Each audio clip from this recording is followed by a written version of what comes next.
Assalamualaikum warahmatullahi wabarakatuh. Sebelumnya mohon izin kepada dosen pengampu mata kuliah Hukum Perdagangan Internasional Ibu Juraidah SH LLM MH yang dimana telah mencantumkan tugas link YouTube mengenai analisis sesuai dengan Hukum Perdagangan Internasional. Dan sebelumnya perkenalkan saya Angga Nurharja MPM 2321101050 dari kelas 6B. Untuk yang pertama yaitu analisis isu pokok lintas negara dan implementasi ekonomi digital antara Grab dan Goto. Yang pertama itu isu pokok akuisisi lintas negara dan aplikasi ekonomi digital. Akuisisi melibatkan perusahaan asing Grab Singapura terhadap perusahaan teknologi nasional Goto di Indonesia. 2. Kesesuaian dengan prinsip-prinsip hukum perdagangan internasional, non-diskriminasi, dan liberalisasi pasar jasa diatur dalam GATS General Agreement on Trade in Service. Bagian dari WTO, Indonesia wajib membuka sektor tertentu.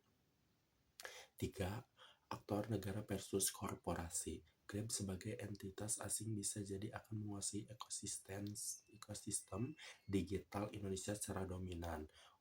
Ojek online, pembayaran digital, logistik, e-commerce. Yang keempat, implikasi hukum internasional bila terjadi praktik anti persaingan atau dominasi pasar yang merugikan pelaku usaha lokal UMKM.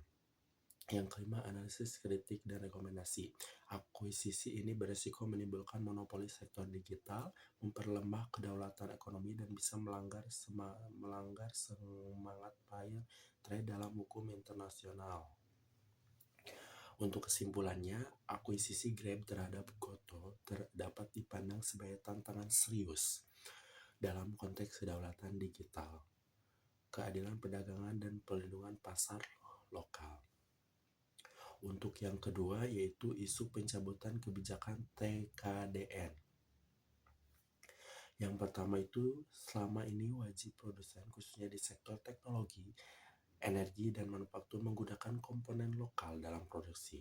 Pencabutan TKDN mengidentifikasi langkah liberalisasi lebih jauh demi menarik investasi asing atau mematuhi tekanan global khususnya dari negara-negara maju seperti Amerika Serikat.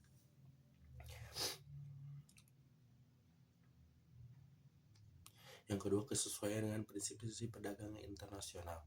Dalam WTO, TRIM melarang kebijakan yang mewajibkan investor asing memakai input lokal sebagai syarat beroperasi karena dianggap menghambat perdagangan bebas.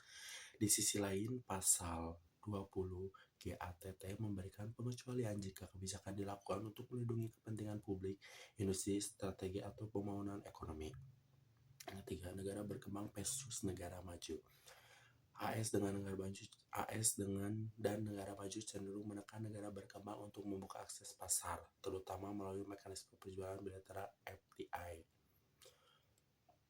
Kesimpulannya yaitu, dari sudut pandang hukum, perdagangan internasional pencabutan TKDN mencerminkan konflik antara liberalisasi perdagangan global dan perlindungan industri nasional. Untuk yang ketiga yaitu kebijakan DHE devisa hasil ekspor.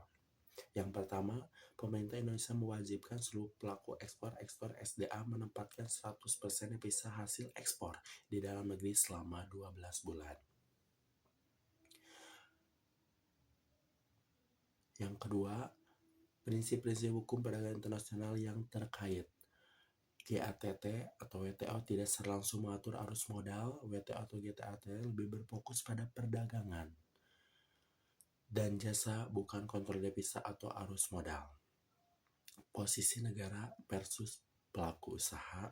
Negara memiliki hak kedaulatan ekonomi untuk mengatur arus devisa, namun pelaku usaha ekspor bisa merasa dirugikan karena terbatasnya fleksibilitas dalam pengelolaan dana, risiko nilai tukar, hilangnya investasi, dan efisiensi dalam pengelolaan ekspor.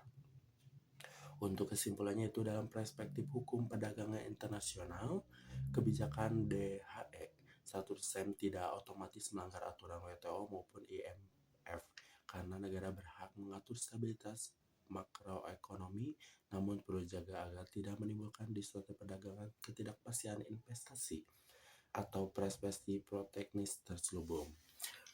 Itulah tadi presentasi atau analisis dari sebuah link YouTube mengenai terkait analisis menurut hukum perdagangan internasional.